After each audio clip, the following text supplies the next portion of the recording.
It's time for another completely unnecessary podcast. It's July 29th, 2015, alongside Ian Ferguson. Howdy. How many comments do you think we'll get this week about me tossing off under the table? I'm Pat Contry. We're going to get about 78. We got a lot of stuff to talk about on the show. The Pixels movie, we'll discuss the reaction to that. And no, we haven't seen it. And no, we can still talk about a movie we haven't seen. Yep. Eat us. Inside GameStop, you're being feisty to begin with. Blip is shutting down. Capcom offering their DLC for Street Fighter V to be unlocked, not just paid for. The Hulk Hogan firing and whitewashing of his entire existence. The Chicago 9% amusement tax. YouTube removing Google Plus requirement to post on YouTube.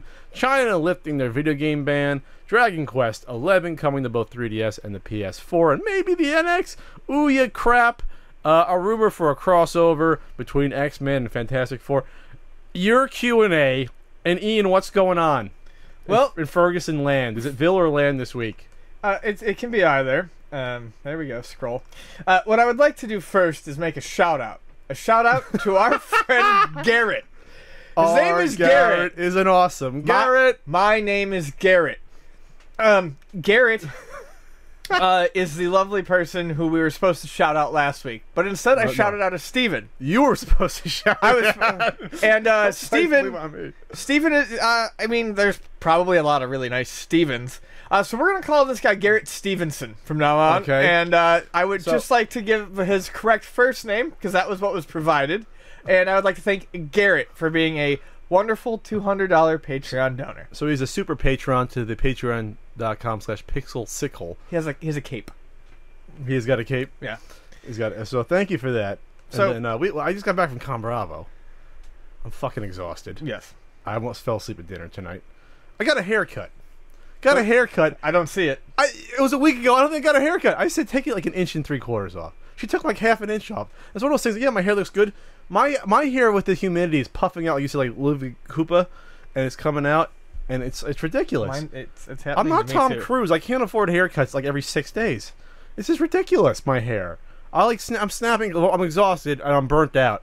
But I mean, my hair is just unacceptable at this point. It just is. I need a trim as well. So, what's? I need another trim though. I just had a trim. Well, I don't know. You just went to the swap meet for the first time in like 6 years. Yeah, so there's like two things that happened in my life that are worth noting in the past like week. I went to a swap meet for the first time ever. I went back to Kobe's for the first time in 5 years. I haven't been since I went with Pat. I went with my wife and my 2 friends who just moved here from Texas because they needed some tchotchke. Without me, by the way. Well, because you were gone. You were at Con Bravo. And I was very much adverse to the idea of this, but because new friends in town, I accepted. And what I learned is I still hate the swap meet no matter what. So I'll give Pat that. It wasn't Pat that turned me off of the swap meet. It was Kobe's swap meet that turned me off of the swap meet. Did you go 7 a.m. like we did? We went at 8. Oh, well, that and help. I just, you know what it is? The era of me needing anything from the swap meet is just long gone. I ended up buying 100 sticks of incense for $5. That's what I did at the swap meet. That's a good deal. Yeah, except for the fact that it's incense that burns in like 10 minutes as opposed to half an hour. Did you get like Mexican candy or something? Sometimes the produce is really good. Vonnie likes going to the Spring Valley swap meet because there's lots of good deals on Mexican candy and they do good Tijuana hot dogs. What's a Tijuana? Do I want to know what a Tijuana hot dog is? It's a hot dog with pico, so like tomato and onion. Okay. Ketchup, bacon, and wrapped in bacon? Wrapped in bacon, mayo, and jalapeno. I'm on board. Get rid of the mayo. I'm on board with that. I think it's mayo quite on good. A hot dog sounds disgusting. You know what? Don't knock it till you try it. It just sounds awful. Anyways, I'm very particular about my hot dogs. That doesn't sound too good. Aren't we all? Did you run into the anti-Pat cabal that's swarming around now at Kobe's? No anti. There's like 4 or 5 guys that like getting together and like taking shots at me. I was looking for the telltale shirts, and it's not the right term, but I'm going to go with it because it's a funny mental image. The baklavas, you know, the Greek pastries that they pull over the face, balaclavas, the fucking face masks. I'm imagining an anti-Pat cabal has like a uniform, a Like t-shirt. luchadors, you mean? Like No, the no, mask? no, like the fucking rioting mask. Baklava. That's I know that's it a nice is. treat from Egypt. Yes, that's why I love baklava. I was trying to get why the I use the analogy. term. Whatever. It's Baklava masks. They look like ski masks. This is like baklava. Baklava has like nuts and honey A on it. balaclava. Fuck it. Anyways, Baklava mask. Well, I is said that like it- yacht gum? I said it because I knew it would be an amusing mental picture, and I don't know the actual name, but it sounds like baklava. The mental state I'm in right now, I am struggling as is, so it's going to be hard for me to come up with any visuals of things you say. Me too. Just imagine someone wearing fucking nuts, honey, and pastry on their face. So you didn't run into any. Okay, you didn't run into any evil resellers. All right. No, because I didn't bother looking. Anytime I walked by a video game booth, I just kept fucking walking. Well, there's really only 2 or 3 there. At the I don't height- need anything At the from height any of of it, them. at the height of it, like a year and a half. I say year and a half ago, there'd be like 6 video game resellers, and then they realized, hey, there's too much competition now. It sounded like 2 or 3. Well, I lied. I did look at one You lied. briefly, and it was the first one I saw. And the reason I didn't look was not only were the prices insane, there was absolutely nothing of any interest at those booths. It was the commonest of the most common games. Just tables. Of them. Sometimes there's interesting stuff, but I think it's funny when I think it's first of all ridiculous that to charge full eBay prices at a swap meet when first of all your customer base is limited to the swap meet. It's not the fucking internet and millions of people. So I think it's arrogant to charge that full price. But also it's arrogant when some think it's right to start at the price at eBay and then they tack on what the shipping price is and work their way down. So they're figuring, well, if you got to buy this game for $5, you're going to spend $4 in shipping. So I'll start at $9. It's like the scumbaggiest of the scumbag move to begin with. And to expand that shell a little bit, it's ridiculous when you have someone charging more than a store that has 7 hours 7 days a week, like us. Yes. And then you can move it up to eBay. Like, how I just don't get that. Don't start. You want to start at the high end eBay, that's fine. But tacking on the shipping to me, it's like what? Like, you're doing me a favor. I'm getting up at 7 in the morning. I want a fucking deal. People don't understand that. When they watch Flea Market It's like, oh, you didn't pay retail. You're fucking right. I didn't pay retail. I'm not gonna get out of bed. Well, I don't have her anymore. But my ex roll out of bed next to a beautiful woman, get out of bed to go to a flea market to spend eBay prices. I'd be a fucking idiot. I'm an idiot to begin with to do that. But I'd be even a bigger idiot to do that to pay eBay prices. Stay in bed, grab your phone, make all your orders from the app, and go back to fucking bed. So, let's talk a little about a movie called Pixels. Starring Adam Sandler. And my favorite, Kevin James. I don't like him at all. You don't like him. And a bunch of kind of cheap cash and cameos by a bunch of classic video game characters that everyone remembers. Here's the thing about this movie, though.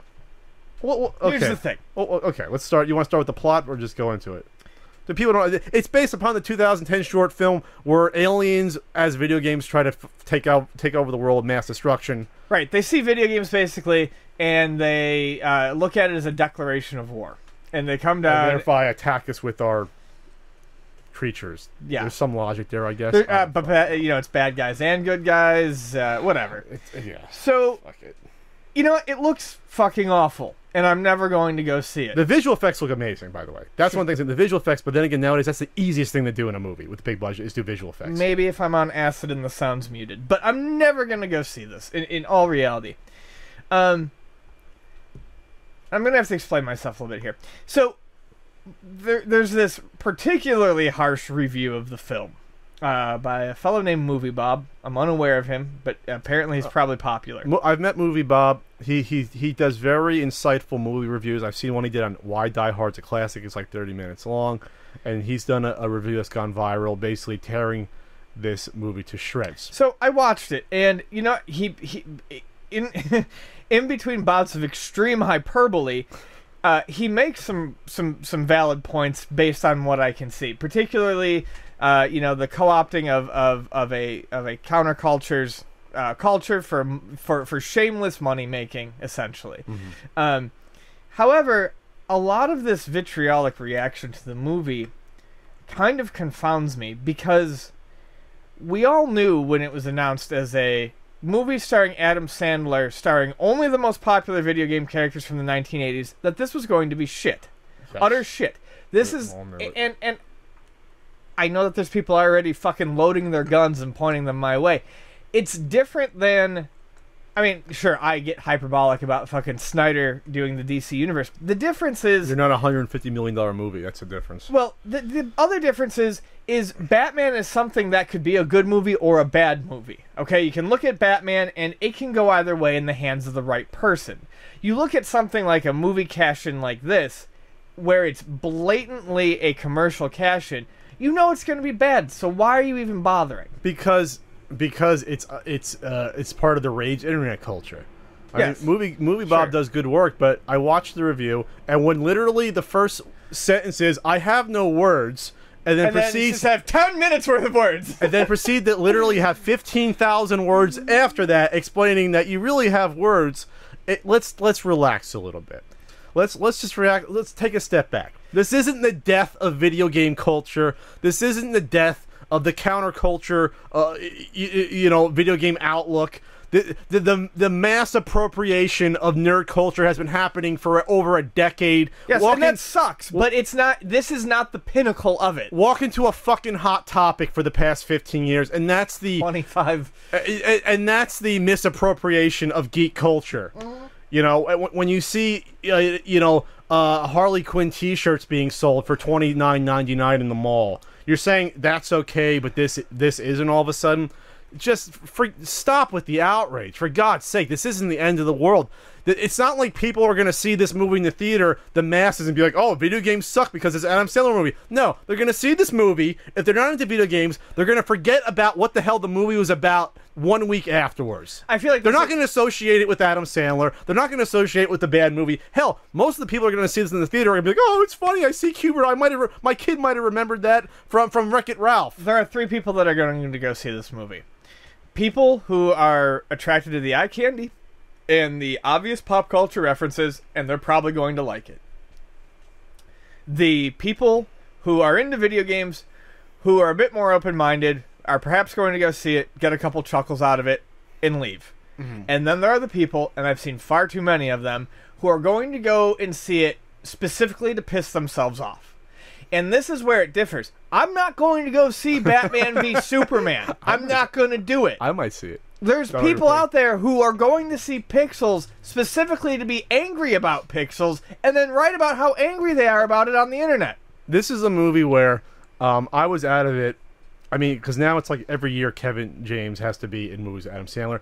When I read in a spoiler review, spoilers, that Kevin James is the president for no other reason than Kevin James is the president, so he can be in the movie. That's when I was out. Not that I was thinking this was a good movie to begin with, but if you're already setting the bar that low in terms of your narrative that, oh, Kevin James is the president, so somehow he's friends with Adam Sandler, and so they can fight together. It's like they took the Independence Day plot of Bill Pullman being the president, but at least he was a veteran that was like a pilot, and we'll just make him Kevin James shooting at centipedes coming out of the sky. Well, it's the laziest premise to begin with, and then going from there. There was a quick excerpt from a review that I read that was something like, Adam Sandler takes another summer vacation with his friends and calls it a blockbuster movie or something like that. Let's read some of the Rotten Tomatoes overviews here. They gave it, what is it at? 17%? Yeah. The critics' consensus is, much like the worst arcade games from the era that inspired it, Pixels has little replay value and is hardly worth a quarter. Ha ha ha. But then some of the individual ones, this is from Christopher Lawrence at Las Vegas Review-Journal. As bad as Pixels is, you have to hand it to Sandler for finally starring in a summer comedy that's more than just a thinly veiled and even more thinly scripted excuse for a vacation with his buddies. I'm sorry, that's what I read. I phrased it wrong. This is from Ed Whitfield. There's a certain honesty in its awfulness, a naked stupidity that many other summer movies would waste time trying to hide behind carefully prevised set-piece action and dropped-in character sketches. As this is from Andrea Chase. As tedious as watching someone else play Donkey Kong for an hour and a half. Someone who refuses to share the joystick and mocks you for asking. So it's basically, you want to look at this movie as kind of like a Ghostbusters meets video games, except none of the charm, humor, or wit. Right. That's what it is. But again, I'm not getting worked up about it more than the reaction that people think this is a big deal. To me, this is going to go down in the annals of history of the embarrassing movie he just did where they go to Africa for a vacation with Drew Barrymore 1 or 2 years ago. It is what it is. I never knew anyone who's excited about this movie. When no one is excited about a movie, and yeah, sure, I'm using a broad term. But when no one is excited about a movie and yet people still feel the need to get outraged about it, it's ridiculous. When there are movies that some people are excited for and other people aren't, then there's going to be debate, and then the outcome can be debated. But this is just anger for the sake of anger. Yeah, I mean, I looked at it as Adam Sandler's thinking, oh, I got to do my one summer movie year that's going to make me money for my production company. Oh, this is cool short film. I'm going to buy the rights to it. I know retro gaming is getting popular. You have King of Kong. Hell, one of the characters, Peter Dinklage's character, looks like based on the guy in King of Kong. Yeah. You know, he's like an older game player from the early 80s, and that's what the premise of this. So I don't look at it as any sort of nefarious way for, oh, Adam Sandler's stealing our geek culture. It's already been stolen, people.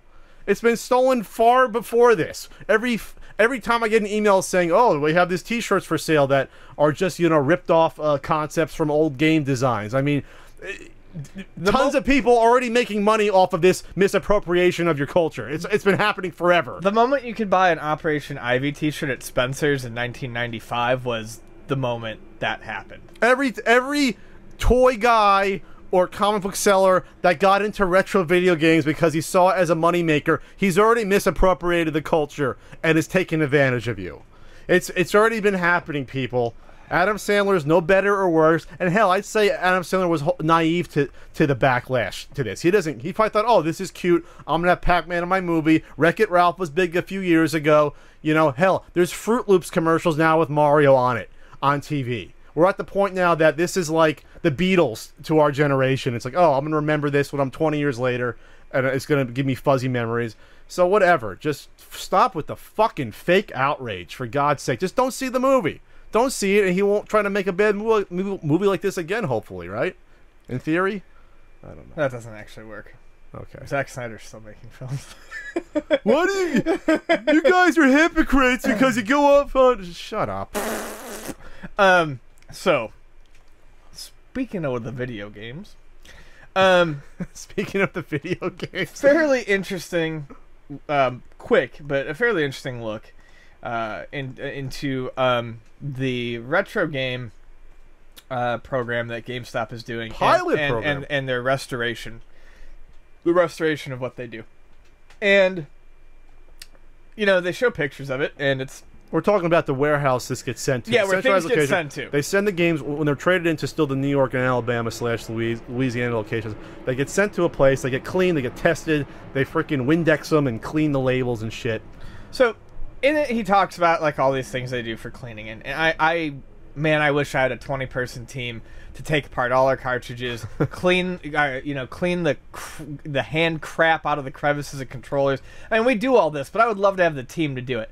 I'm happy that they're doing it, and if people keep getting clean games from GameStop, that's cool. I'm happy about that. They also talk about how rigorously they test these things. Now, it's funny, because they do talk about how with an NES, it's oftentimes just a matter of cleaning the pin connector, which is cool. They kind of admit that, you know, that's not a particularly hard system to work on. Sure, let's back up. This is a Mashable article that came out where a guy got inside the warehouse and showing him testing. They're wearing gloves. They're wiping off NES controllers with like a cleaner. You know, they have a retro gaming sign in the background to designate the area. It's interesting that they're doing this. It is. So, it is. What gets me though is, I mean, there's a lot of good things said here. Like I said, the cleaning, the testing, making sure things work before they send them out. But I also feel like GameStop, or this article, in some way is blowing out of proportion what is likely happening. Mm-hmm. Putting them through a quality assurance program really isn't a whole lot more than testing both controller ports and making sure a disc loads up. It's not like there's a fucking 20-point, checklist. And if there is... It's not a brake inspection. And if there is, it's utterly pointless. Yeah. Cleanliness is the biggest thing in making sure they load a game and work. Obviously, that's important. Now, what they talk about, though, is, they go through all this stuff, and, it's really hard to source, lenses for things like Dreamcasts and PlayStation 1s. Here's my thing.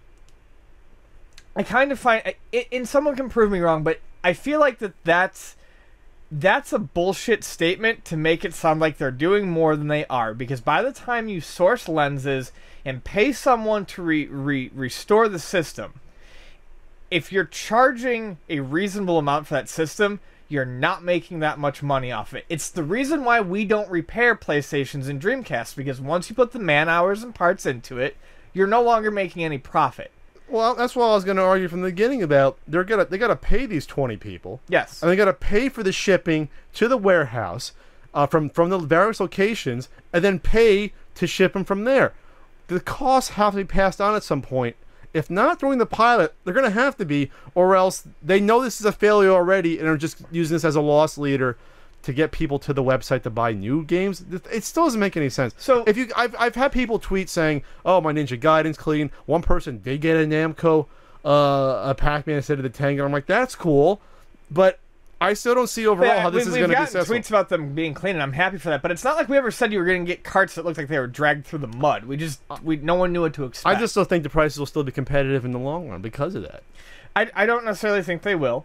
But the thing is I can't say that they're not replacing the lenses, but here's the thing. If they are replacing lenses on things like PS1s and actually putting the effort into restoring a PlayStation 1, that's insane. And also knowing GameStop's previous history, I would not be surprised if they're taking one look at a broken system and trashing it. Which I wouldn't mind if it's a PS1, because they're worthless for the most part. The gray PS1s are, there's a jillion of them. Well, sure. Yeah. I mean, I don't like to see any system tossed. But one of the pictures has them taking the shell off of a gray PS1 and cleaning it for some reason. God, how is that a good use of that person's time when a PlayStation's worth about $15 tops? Well, and you can clean it without taking it apart too. And I've seen plenty of dirty consoles come out of GameStops. So, part of this could have been for the article. I like seeing the interior. I like knowing that the games are going out clean. I would like to think that the systems are going out clean. I think that this is I think it's overblown and a waste of resources. And hey, this is nothing against the workers. Nothing against them personally. I'm just telling you from the direction. When you're telling people to replace lenses on systems that cost $15, it seems insanity to me. Right, we have surgical fucking tools here, and cleaners and rubber gloves, and I on a PlayStation 1, and it's I don't know, it's not a long lost artifact that needs to be handled with kid gloves. They have a box of games here, and I can't make out all the games. One's a DuckTales, one's looks like a Blaster Master NES games. Clean it, test it, get it out the door. I'd love to know how many total systems they got. They show a drawer of 8 N64s. And they show a drawer of other systems, of a bunch of Genesis systems. I'm just interested to know how many they got overall and what they're doing. I still don't think this is going to be nationwide. I just don't think.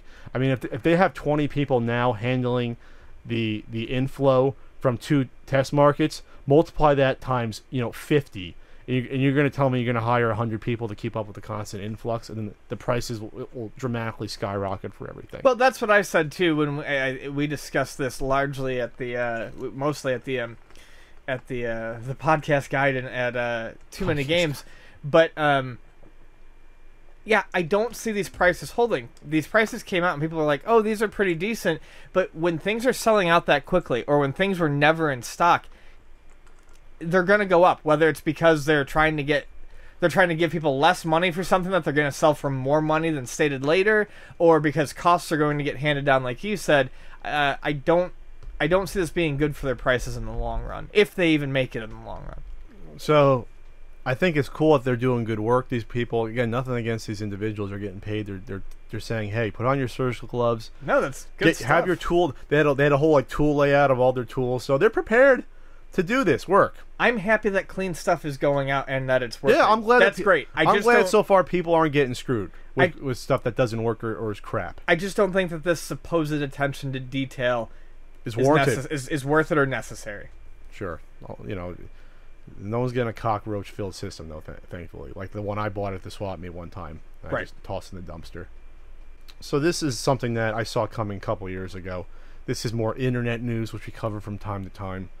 So if you're familiar with Blip, Blip's a service. It's also a website, but it tried to be a portal for videos a la YouTube. Blip is a video embed service, and there's a few out there. Giant Realm is one. I think there's Playwire, I think. But Blip was the most popular one, so what you do is you upload a video to Blip. It processes it similar to YouTube. Except you then can use the embed on websites. And why it was more popular than YouTube for a while, because before YouTube accepted monetization for just about anyone, it was very hard to monetize your videos on YouTube. Up until I'd say 2-3 years ago, it was very hard to do that for everyone. Right. So people like myself, I would do this. You would upload it to Blip, put on a website, and then you get pre-roll and post-roll ads, which you don't usually get on YouTube. Pre-roll and post-roll ads on a website, and you can actually make money from people watching your videos. So websites like that guy with the glasses heavily, almost solely relied on Blip from like 2000 and like 7, 8 up to the current day. So if someone watched a video on your website, that was one way of I think you explained this to me like years ago. This was like an early way to get money. Yeah, and I still was using Blip. Okay. Up till now. Because they used to have like $10 CPMs or cost per 1,000. Sometimes they had $20. There was one time where I was getting $25 I mean, CPMs. I'm not totally aware of this, but that's really good, isn't it? That's incredibly good. Okay. That's like almost highway robbery. Gotcha. So Blip came about through a lot of investment funding. Guys like Bain Capital invested in Blip. They went through rounds of investment funding, and they never could find a buyer. I don't think it ever turned a profit, partially because of the payouts they were giving to people. But guys like Nostalgia Critic, guys like Brad Jones, Cinema Snob, Louis Lincara, my buddy Louis, who does Atop the Fourth Wall of comic reviews, Lindsay Ellis, Nostalgia Chick, they got their income from Blip mainly, and by posting on their individual websites. So what happened was 2 years ago, Blip got bought out by Polaris, which is Maker Studios on YouTube. Then Maker got bought out by Disney. Is Maker above or below Polaris? Maker is above Polaris. Polaris is that's the overall arching Maker's umbrella? the overall arching umbrella, and Polaris is the gaming umbrella for YouTube. Gotcha. So Maker got bought up by Disney. And when that happened, I said, Blip is done. Why does Disney give a shit about Blip? It's just like an eyesore to them. They don't need it.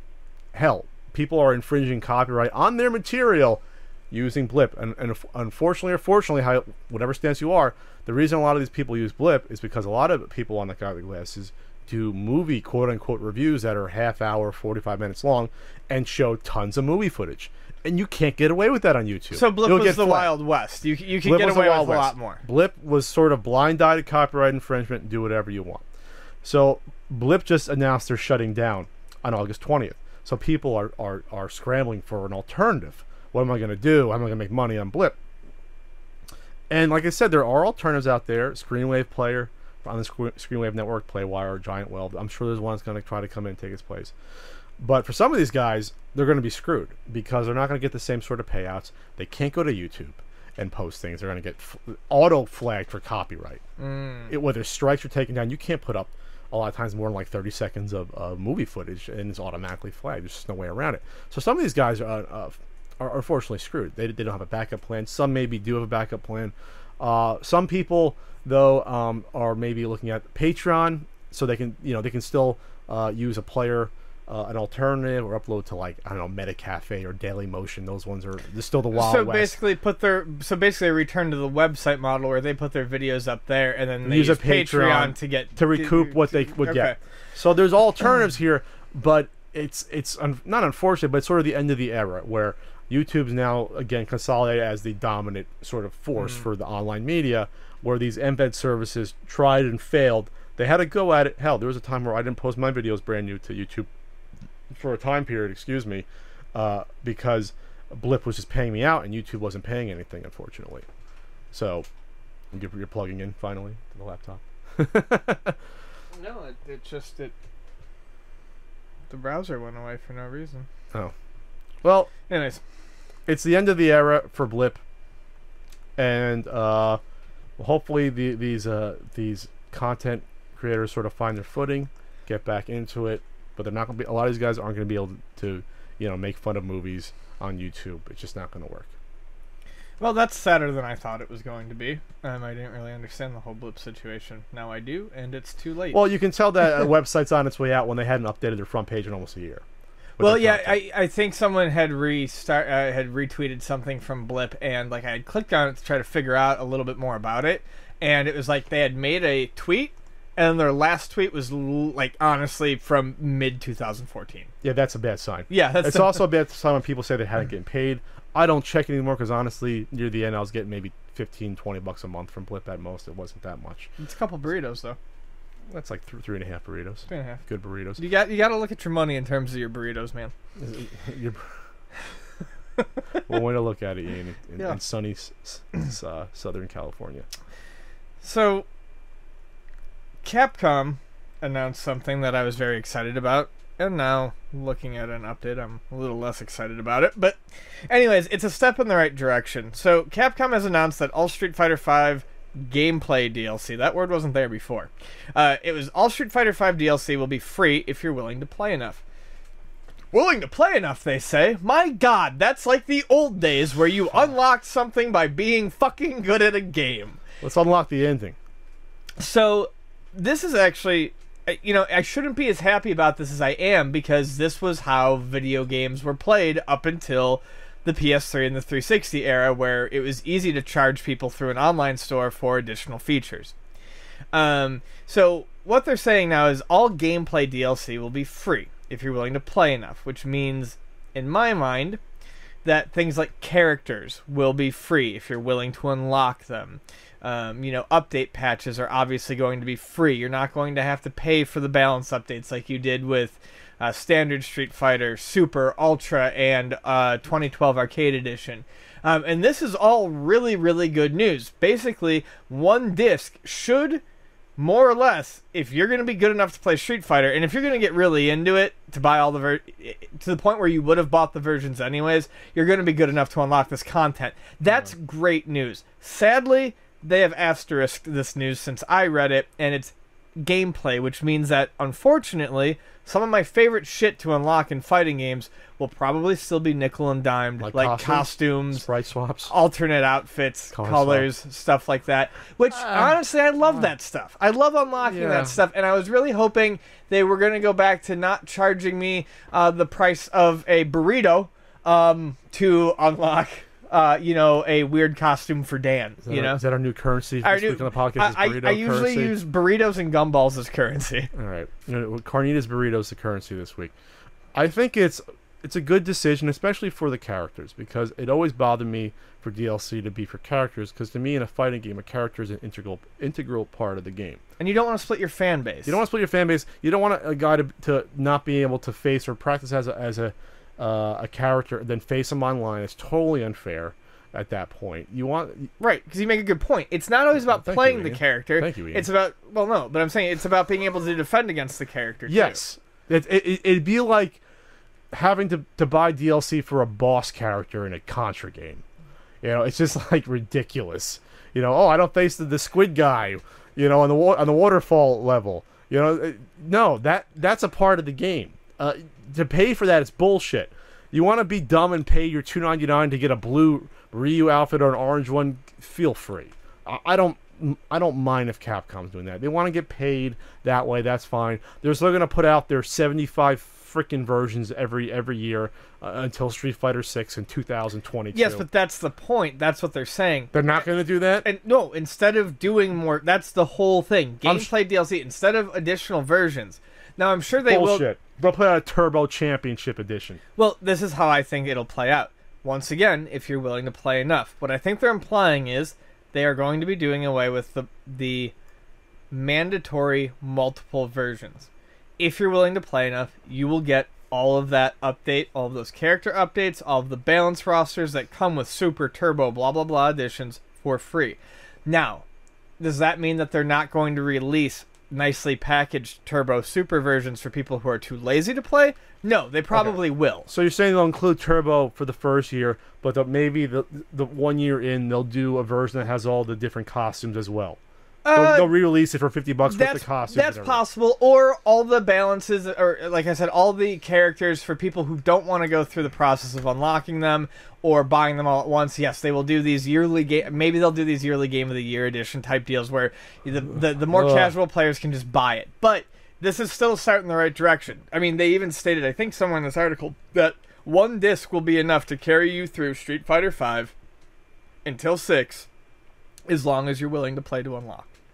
And that is fine. Maybe they'll have time releases for a new character if that's the case, or potentially. Now they also said they weren't going to do multiple versions for Street Fighter 4 and that back. Oh, did they? Yes. And they did like 4, but they didn't announce it quite as such. So I still think it's something to be optimistic about. I would like to think that Capcom is trying not to actively light Yeah. themselves on fire. They have 16 core characters, it says in the roster, 4 of which are brand new to the franchise. I like that though. I wonder how many are unlocked. 4 to 8, maybe 10. I don't know. like What's the last Street Fighter? How many characters the last one have? 20? 56 at the 56? end. No. That's, sorry, I'm sorry. Something close to fucking. That's insane. By the time you get to Arcade 2012, which I think was the last edition, 56 was Marvel vs. Capcom 2, I think. No, it might have been like 52. Or they balanced, or are in tournaments where people using the same 6 or 7 like they usually do?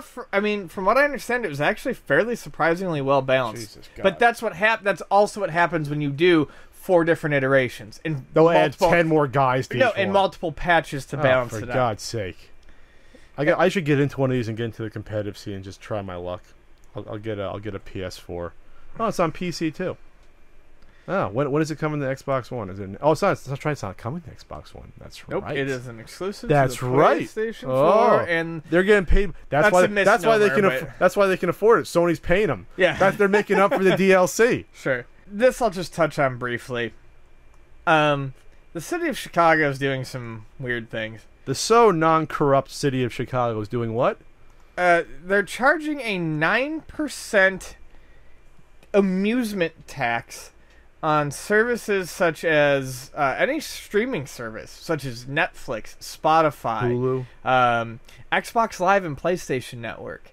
Meaning, in addition to what you are paying for this service, you are paying more to the city of Chicago, presumably for the amount you are taxing their internet, their wireless traffic.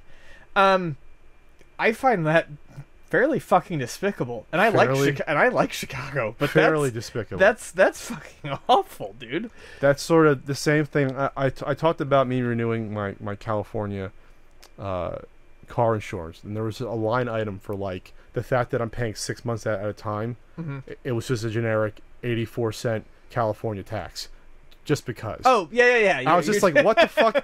First of all, the fact that it was like 84, I didn't remember ever seeing it before. It's like, oh, we can just make this money. Let's put it on. No one's gonna care, But this is fucking heinous. Yeah, it's heinous. It's like when you get a bill and there's all those hidden charges. Yeah. They're simply doing it because they can. They can do it. And that's, I don't know. That's insane. If I lived in this, I would. I have friends in Chicago, but they live in suburbs and whatnot. I would love to know exactly how this is being. So and it's not affecting the suburbs. It's the city that it's affecting.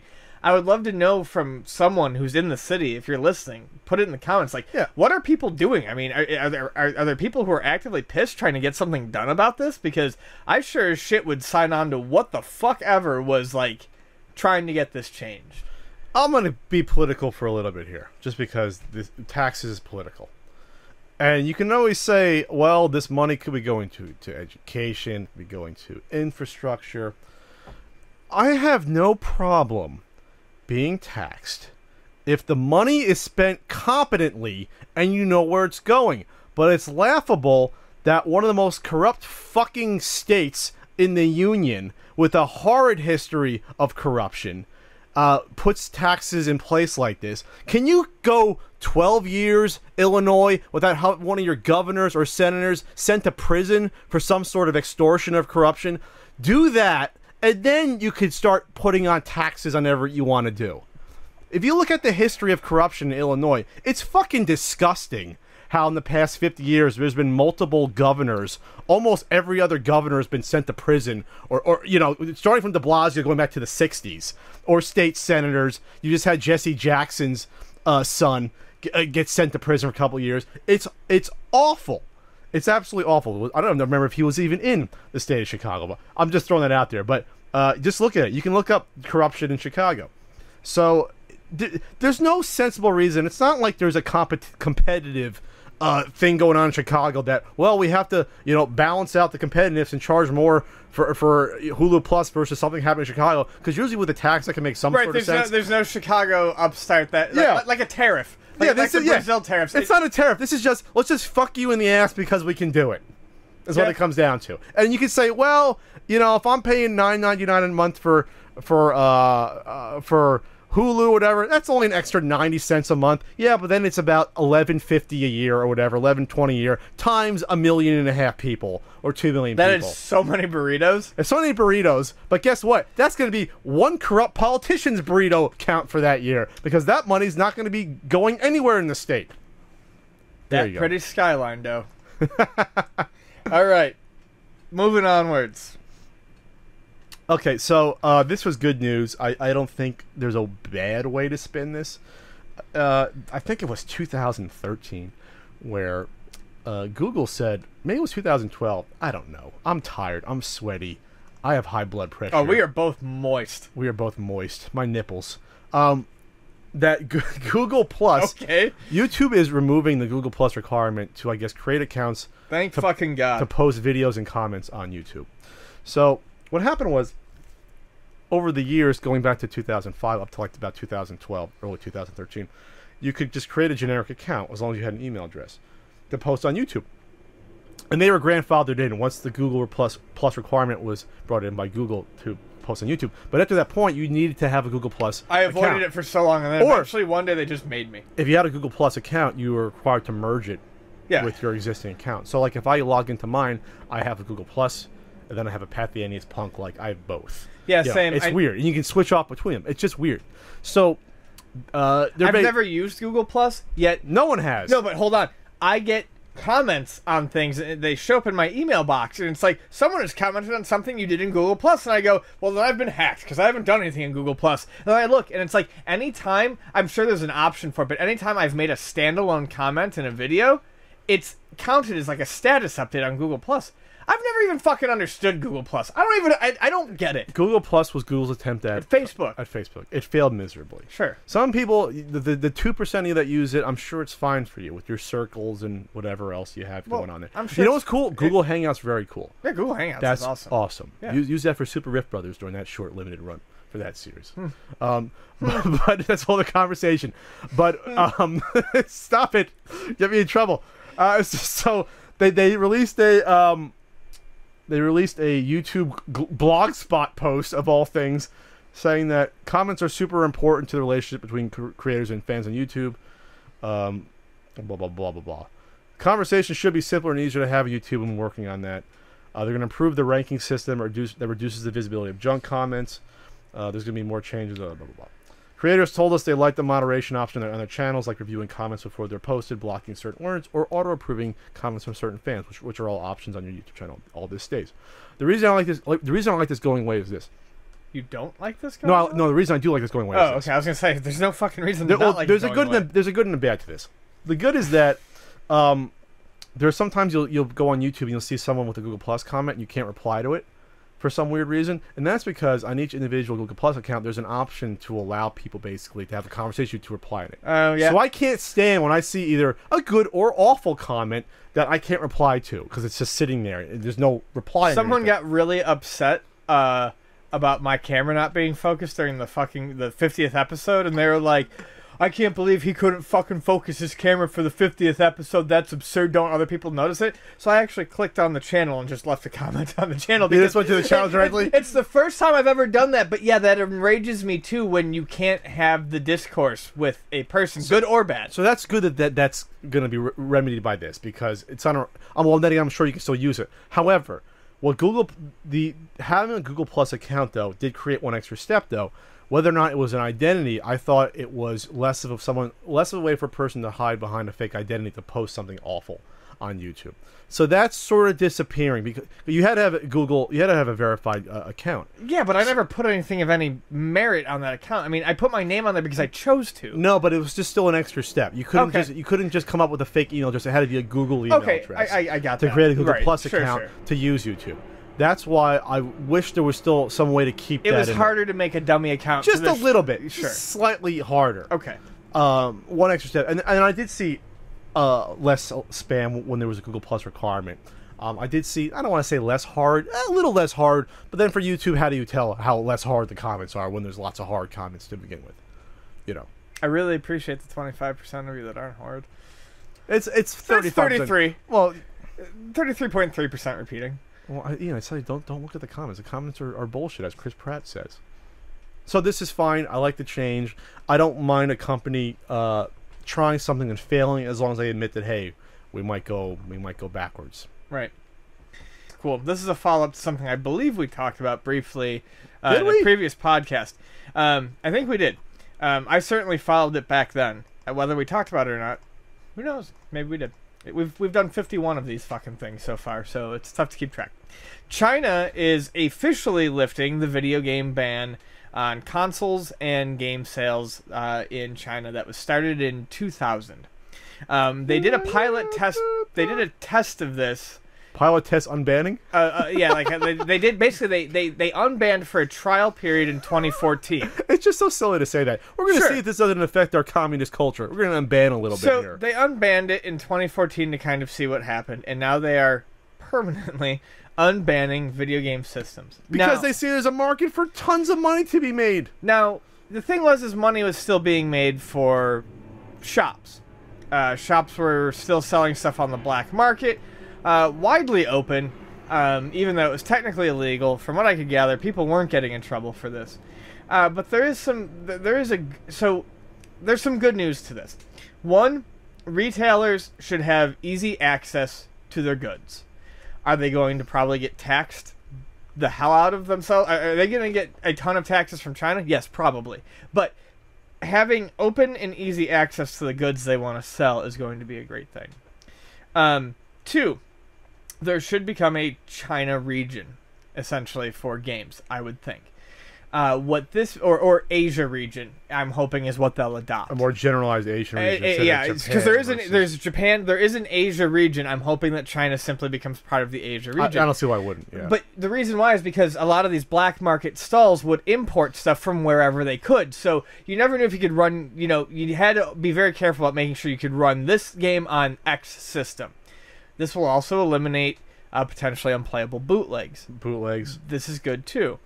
It'll keep the price down for consumers. Well, that's where I was going. You look at a place like Mexico that does not really have an infrastructure for like video game distribution, and the prices for a lot of games is insane.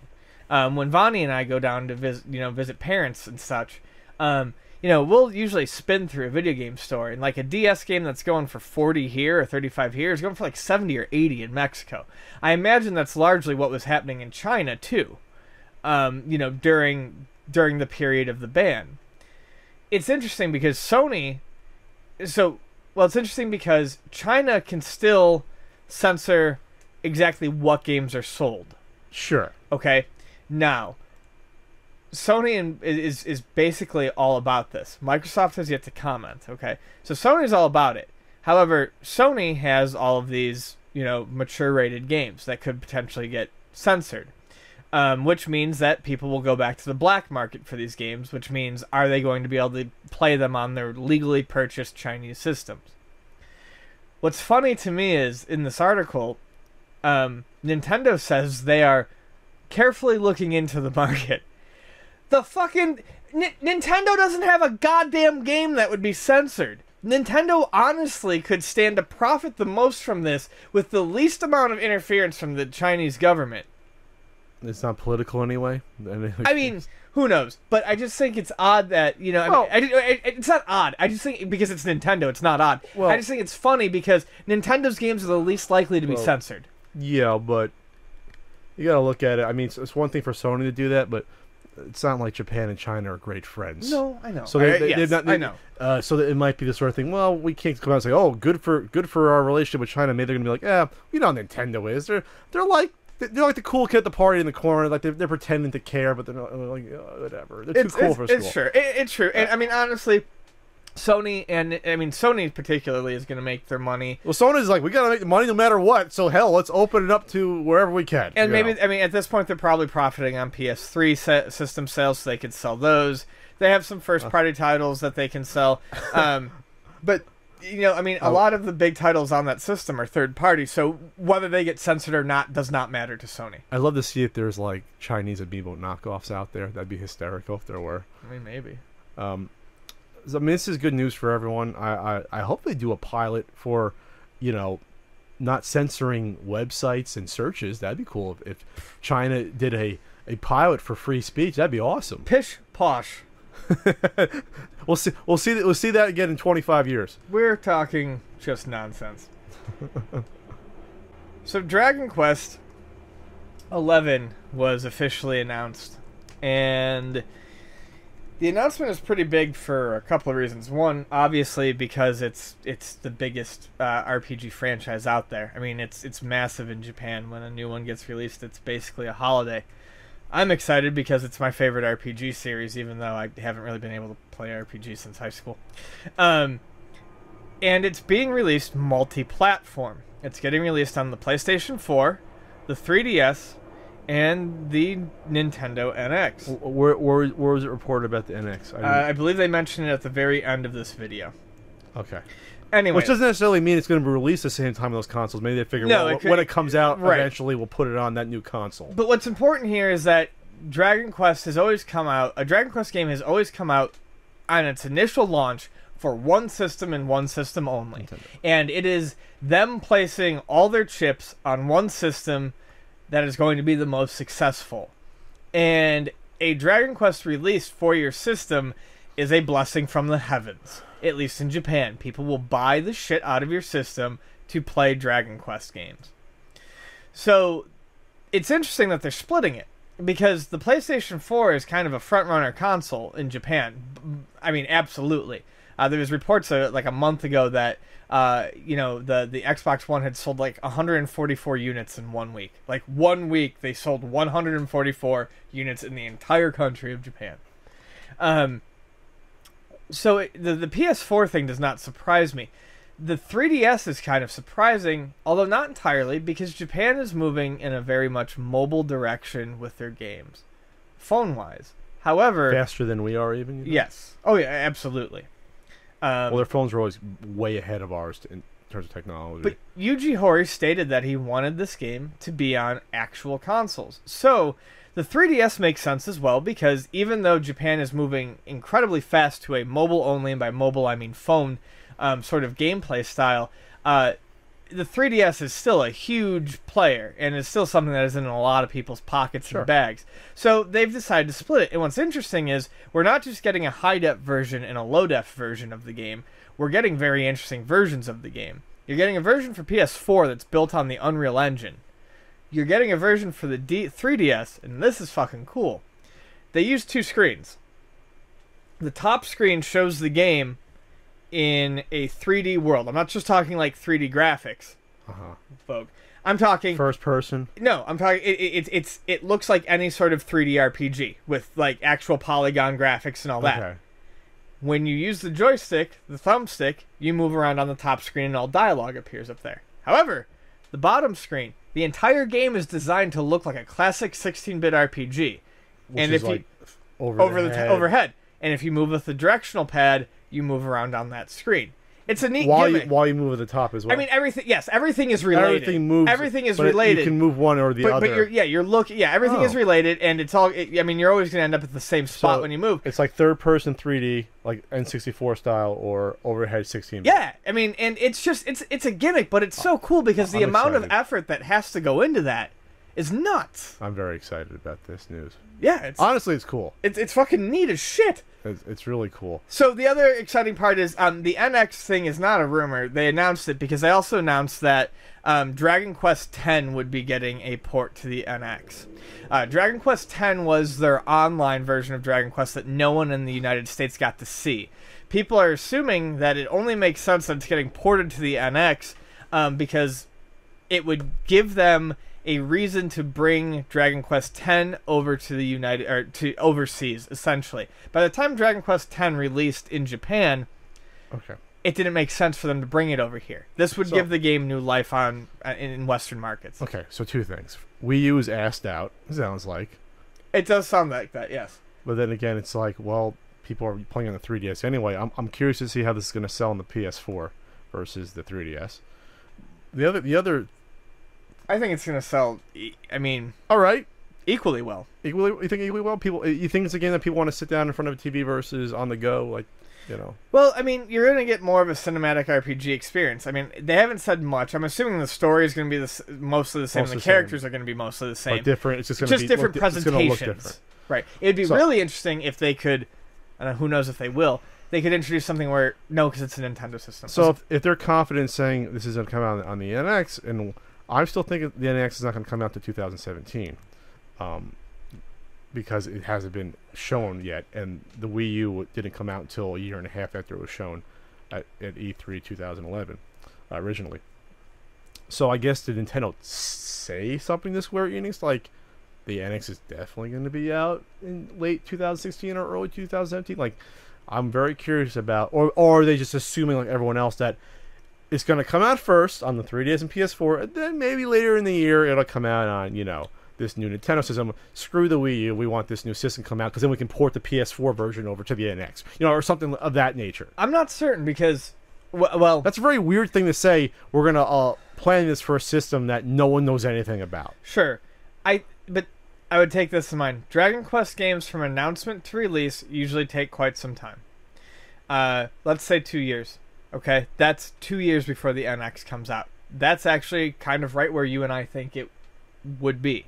Because you and I are both basically on the same page. Well, I thought originally you said maybe end of 2016. I definitely said 2017. No, I said that's the earliest I think it could happen. Oh, definitely. It's not going to happen this winter. No, yeah, I do think it's 2017. Yeah, I think 2017 is likely based upon the life cycles of these systems that we've seen. I also think I earlier in the segment I started to say something and then caught myself because I realized Nintendo systems and Sony systems won't play together nicely. But it would be interesting if you could get a version for the NX with all of its souped up graphics and have your 3DS version and share your save file between the versions.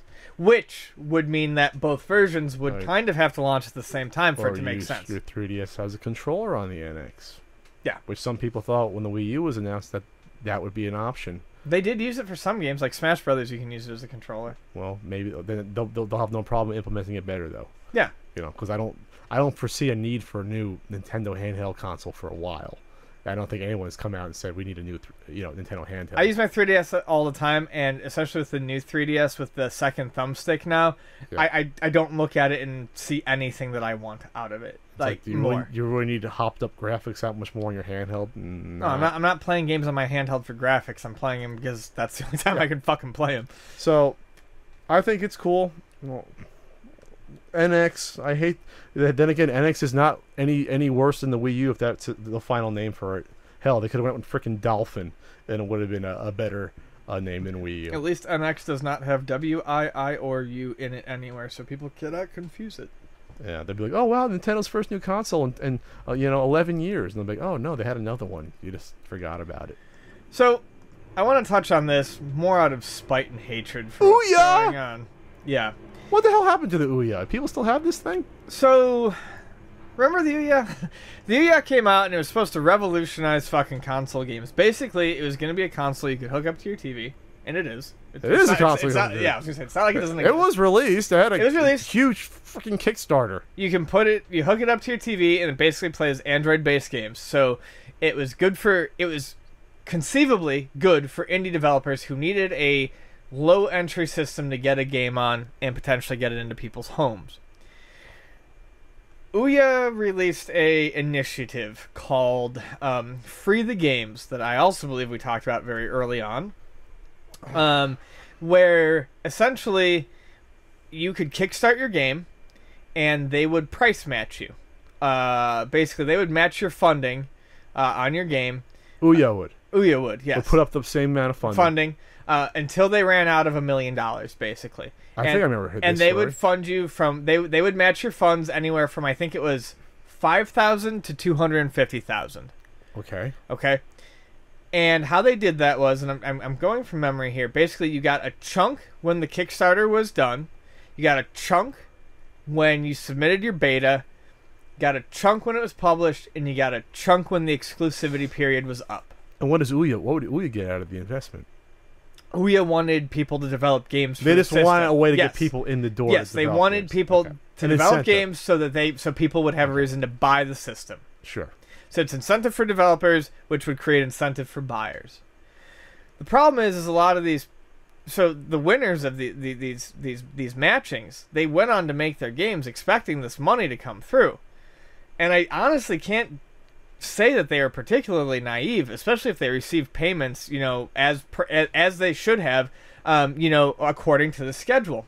However, some of Ouya has recently been bought out by Razer, and who knows what the fuck's gonna happen? The scooters? I don't know. I don't believe so. Razer. Remember Razer scooters? Yeah, I do. People still fucking cruising to the goddamn store on them in La Mesa all the fucking time. I just win them on the boardwalk.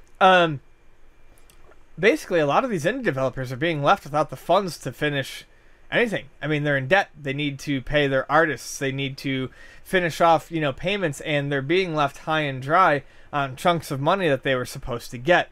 And that's more than a little fucked up.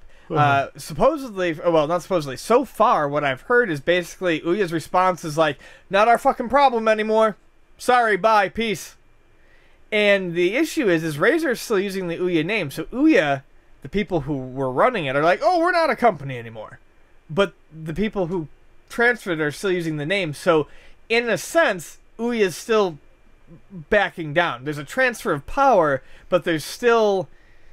They're not seeing through these commitments to the end. I guess it would depend on the contract.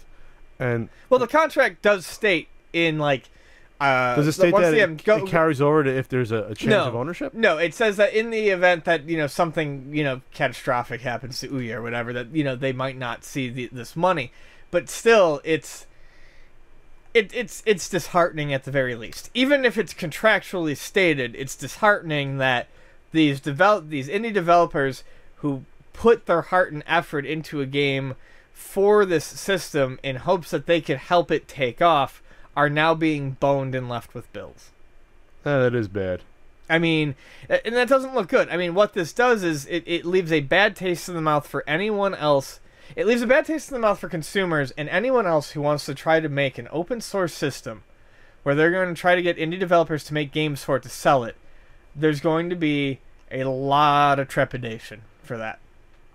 Well, it seems like a risky venture from Ouya to say, oh, we have all this money to dish out. And then what happens if you never get that fan base to return the investment of buying the amount of games to make up for it? Which is what happened. I mean, because all these people that bought an Ouya, and I don't know of anyone that's ever come up to me and said, yeah, I own an Ouya and it kicks ass. I don't know of anyone. I just don't. Even my most annoyingly over-optimistic friends, and I love them dearly, that got an Ouya, were done with the fucker in 2 weeks to a month. Really? They were just done? They were just done. Boxing it back up, putting it away. They were finished with it. Now, I know some people, but mostly developer friends, who kept the thing out so they could run builds on it, and they really wanted to, get something good out on there. And even 6 months after that, I stopped really hearing about it. I think I still have a friend working on an Ouya game, and the sad thing is it looks like a good game. But yeah, I mean, the Ouya hype train, died almost immediately after launch, and they kept trying to pump new blood and new hype into it. The first time they did this free the games thing, it was gamed by a bunch of people, so they had to, redo basically this company did not know what the fuck they were doing. They released a contest, essentially, that allowed people to game the system to get free money. Then they redid it. They got a bunch of real people in who wanted to do this and make games for the system, and now they're not paying them. And now they're selling off the fucking property. Alright. A nice mess all around, and of course the little guy gets screwed. The end. So this is interesting.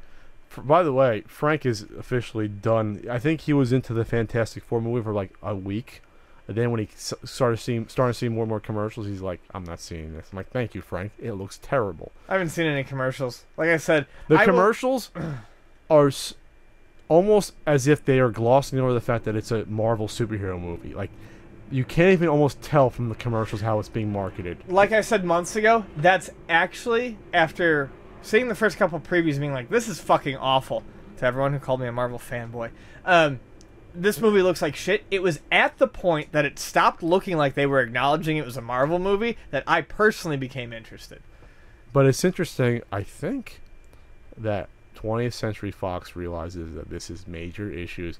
Like we said before, maybe we brought it up that they canceled the 3D conversion on this, saying, "Oh, it's not meeting our specifications." No, I don't think you realize that you're going to recoup the costs on it. Yeah, no, Coming out in any movie that comes out in August, for the most part, by that point in the summer, since now the summer movie season starts now in like April, basically. It used to be like late May. Now it's like April when Marvel comes out with their stuff.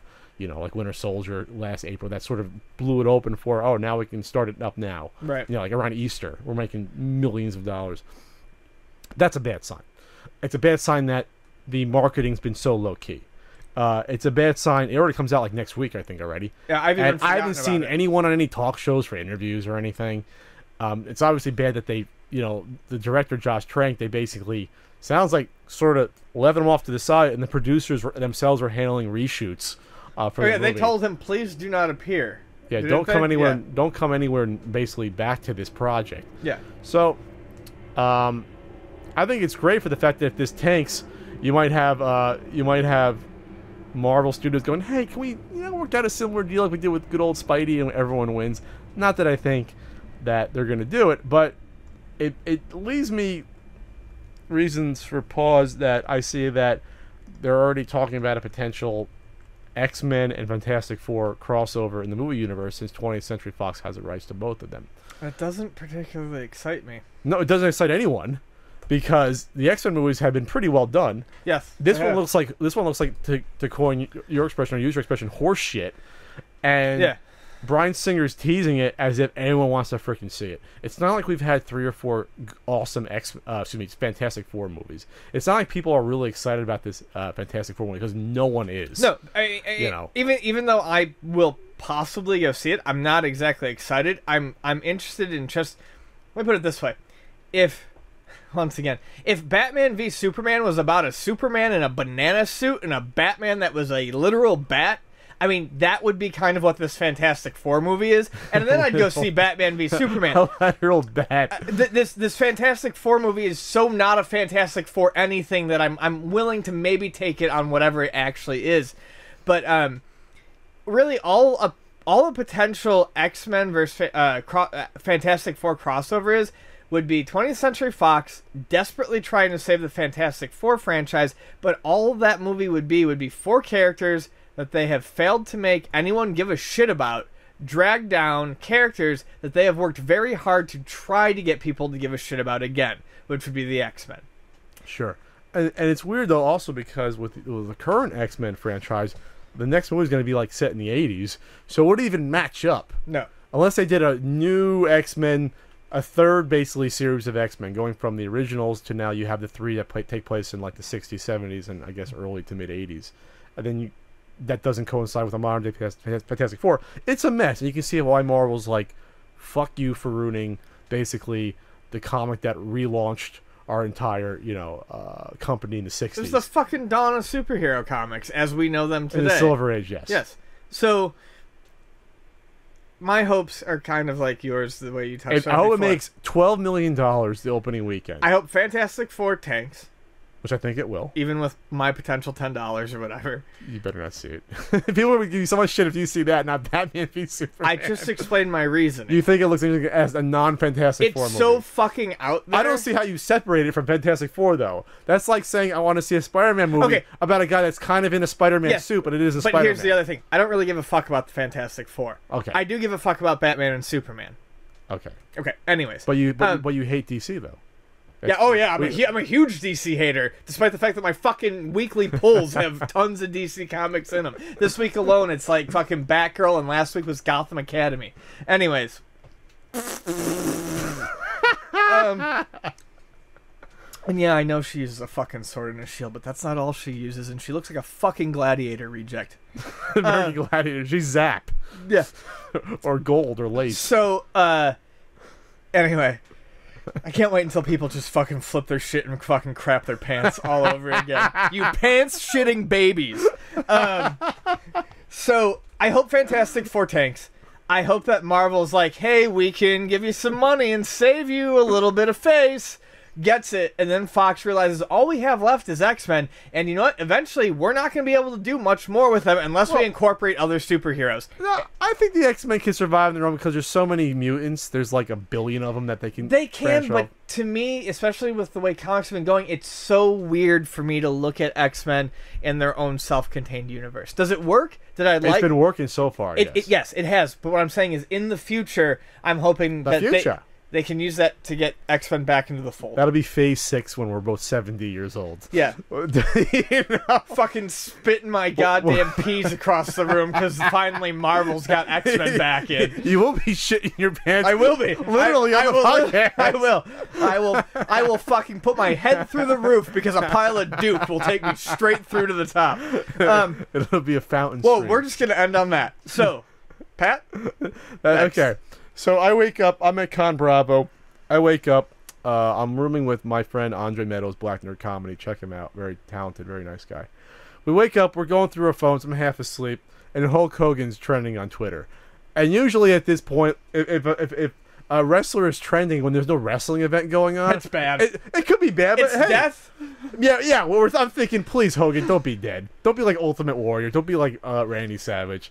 So all we see is, I start seeing is that a link to he's in trouble because of a radio interview he did a few years ago where he was talking about Booker T talking about the famous dropping the N-bomb live on WCW. Well, he was also talking about being in the club and him being a dumb old white man, blurring the line between one person saying something to you and him being able to say it. But it was like a naive, ignorant thing for someone to say, but it wasn't totally awful. And I'm thinking, this is strange that this is trending. Then I started to read more. Then you start to read that WWE has fired Hulk Hogan. I'm like, well, that seems strange. They're firing him over a radio interview from 3 years ago that people knew about when it happened. So did people first find out about it? Why are they firing him over something that seems? It's not bad what he said. It's just sort of like, okay, he's just being naive and sort of ignorant. He's dumb. It was just it's a dumb thing. It wasn't malicious. But then I started reading more, and then I'm like, okay, now they've taken. WWE's taken his Hall of Fame profile off the website. Wow, did he kill someone? What's going on? Does he have a dog fighting ring?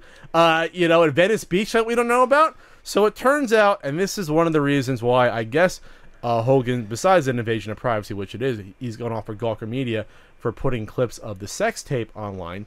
Sex with his ex-friend Bubba the Love Sponge's, I hate awful radio names, wife Heather Clem, a sex tape from 2006 that went online, I believe, 2007 or 2008. Why he's going after Gawker Media more so is that he didn't want parts of the tape to come out because he had extremely awful racist tirades on the tape. Holy shit. Like ones that when you can go online, I know we're in I hate to use a phrase, but some people do look at it as an outrage culture overall, and you can say there are overreactions to some things some people say. This is one of those cases though where I don't think you can defend it at all, and no one's really defended it, where it's like, no, I never had a high profile view of Hogan to begin with, but now he's shit on the bottom of my shoe. So basically what Hulk Hogan, I guess, after having sex on the sex tape, and these are transcripts that were leaked out. This is bad for Gawker and Hogan, obviously, because it's bad for both of them. This is Hogan's suing Gawker for $100 million, and so the contents of the sex tape, there was like a minute or two that were released online, like six years ago or so, but the rest of it hadn't been released, and the judge sealed the contents of this tape so it wouldn't be made public. So someone leaked out a transcript of what Hogan said in this sex tape somehow, even though the judge sealed it. And in this tirade, he's talking about his daughter. Was Brooke. It leaked or was it unsealed in relation to the? Okay, no, okay. It's not unsealed. This is like serious how this got out. This is fuel to Hogan's fire for the lawsuit. We'll get to that. No, okay, yeah. So he's talking about his daughter Brooke being backed by a billionaire N-word, and then talking about his daughter, not wanting to see his daughter with racial epithet times 1,000, and then going racial epithets were running wild, brother. Yeah. I mean, all over the fucking place, like 7 or 8 times. It's not even like one of those things that you could. It's not even like a Donald Sterling thing where he's just a guy out of touch, and concerned about how his friends are looking at him. This is worse than that. This is just this isn't even like just, naivety or prejudice from a guy that's 80 years old. This is just out and out malicious Racism. hate. Yeah. Where it's a level above that. So I guess WWE is saying, whoa, we don't want any part of this, which is funny just because I'd watch them that Monday or Tuesday on being a tough enough judge. So Nintendo released... Nintendo. Well, Nintendo, WWE, they're both huge and make bad decisions. Nintendo releases them. WWE releases them with a statement saying, we're all for diversity, blah, blah, blah, and release them. And so you can look at this from multiple angles. But first, Hogan's basically going to put Gawker out of business at this point. If he didn't have a court case before about them leaking this tape, now he's going to add termination because they released this tape and the fact that they basically ruined my life and my career.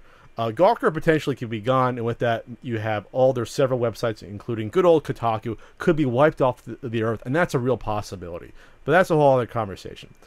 There's no good way for WWE to have handled this, but I will say this. It's hard to eliminate the guy that's responsible for your company being where it is entirely. To totally say he doesn't exist anymore is a little over the top to remove him from your entire website. You can say we eliminate him, he won't be in the video game anymore, we're not going to produce any toys, we're not going to market him, we're not going to make any money off him, but to say he is worse than guys we have in the Hall of Fame that pretty much allegedly but may have killed people, that to me is a little over the top. It's because it's not like you're going to go on WWE.com and because Hogan's not there anymore, you don't realize he exists still. It's not like you can't go on the WWE Network and watch WrestleMania 3 and watch the most famous moment in pro wrestling history. So this is a strange sort of reaction, but I understand that why they did it, but it's like, really? You had to erase everything about the guy? I have a slightly different take. But I did see a fairly funny picture. So did I. It's probably the same one you saw. After the whitewashing, when it was the greatest moment in wrestling history ever, Andre the Giant tripping over himself for the 3 count. And it's a Photoshop, a great Photoshop of Hogan being eliminated from WrestleMania 3 with the body slam. Yep. Yeah. So it was pretty funny. My thing is this. I don't disagree with the WWE wanting to distance themselves from this piece of shit as fast as they possibly can. Sure. I agree with you that eliminating him is not really going to eliminate him from anyone's mind. It's impossible. In terms. However, this is what really chaps my ass. And it's not that Hogan's gone. What bothers me is that they chose to get rid of Hogan, yet they allowed a homophobic, bigoted, racist piece of shit motherfucker like the Ultimate Warrior into their Hall of Fame just last year. Sure. Well, and you can make that argument that a lot of the people in the Hall of Fame are awful, or in the Ty Cobb in the Baseball Hall of Fame, who was a KKK member basically. Yeah. So what is your Hall of Fame then? Is it for your performance, or is it for your personality and who you are as a person? And WWE has to decide that, and by what you just said, they're basing it, which you could argue is most importantly how you performed in the ring. Because, well, by that standard, the fucking Ultimate Warrior shouldn't be in there anyways, and neither should Hogan. Well, that's what I'm saying, though. Yeah. How are you judging it? Because people say, Pete Rose shouldn't be in the Hall of Fame because he gambled, but he has the most hits of all time. But he was slimy and gambling on baseball. Yeah. So how are you judging it? How's your Hall of Fame? Because there's some Hall of Fames that say in particular, we don't give a shit about them as a person. It's what they did in the sport themselves. Sure. And while it's not the exact same as, say, Tom Hanks acting in a role, you have to understand that pro wrestling is, and you're putting on an act. So can you separate Hulk Hogan, the performer, versus Terry Bollea, the individual? And that's a whole other conversation. Now, it's a little on the art versus artist conversation we had, and it's a little harder. Tough. It's a little harder when it's pro wrestling, just because when it's a pro wrestler, it's a larger extension of the person versus an actor who's totally playing someone else. When you're acting as a pro wrestler, but you're using a guy like Hulk Hogan's using his natural personality. The best pro wrestlers use their natural personality, whether it's Ric Flair, Dusty Rhodes. Those are the wrestlers you remember the most. Not the guy who's pretending to be a garbage man, or a guy who's pretending to be a clown. Those are the guys. Yeah, we remember them, but you remember the guys where it's the personality and the person themselves. Sure. That's the guy we like. I wish I could have a more nuanced opinion on this, but I fucking hate Hulk Hogan. I've always hated fucking Hulk Hogan, so bye. Yeah, it's not shocking he's like this. I will say this, though, and he's admitted it even before this came out, that this was an extremely low point in his life. This was when oh, really? Sleeping with your best friend's wife and then going on a racist tirade is not the high point? Well, the friend wanted him to have sex with the wife. It was a setup to tape him, which is shitty in of itself. We can look at this from a lot of angles where it's a little... obviously the horse is out of the barn, but it always bothers me when something that happens in private comes out publicly and it's used against a person, because for that to happen to someone, if something happened to me or people I know, where people say shit in private all the time that you don't want out there, to be judged by it for the entire world to affect you it's crappy for it to happen. It just is. Like I said, though, the horse is out of the barn. It's out there. You have to go by what happened. You don't want people to know your secrets, but if this is who you are, I'm not going to also feel particularly bad for you being outed as a racist or a murderer or whatever the fuck it is that you're being outed for. There's a big difference between murderer and racist, but I'll get to that in a second too. Because if the WWE is gonna take out Hogan, then they better take out a lot of history of racism that happened inside the company. Inside the company, because Hogan never did anything racist inside the company. Plenty of other wrestlers did, though. That's what I'm going to get to. So Roddy Piper doing half blackface at WrestleMania, 7 or 8, versus facing what the hell, Bad News Brown. Yes, stuff like that.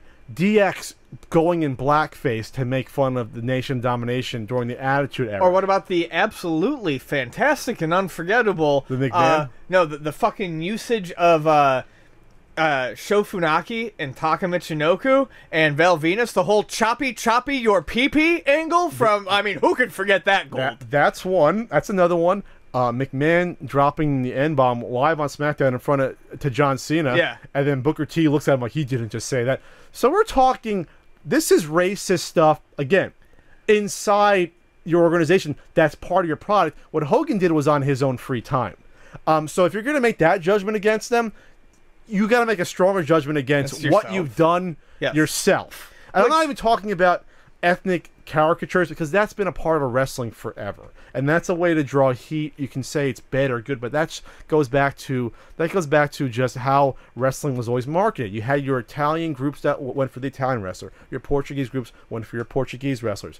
That's just how wrestling's always been marketed to draw in the crowd. But we're talking stuff that happens in the 90s and 2000s that's not acceptable, and even then it was like kind of uncomfortable, but now you get skewered for. How about the fake gay wedding they had with Billy Gunn and Chuck, whatever his last name was, where even Glad put out a statement supporting it, and then they realized it was all a ruse, and then Billy goes, "You think I'm gay?" and then throwing down the flowers. Yeah. How about Jerry Lawler back in, I think, 94, calling Goldust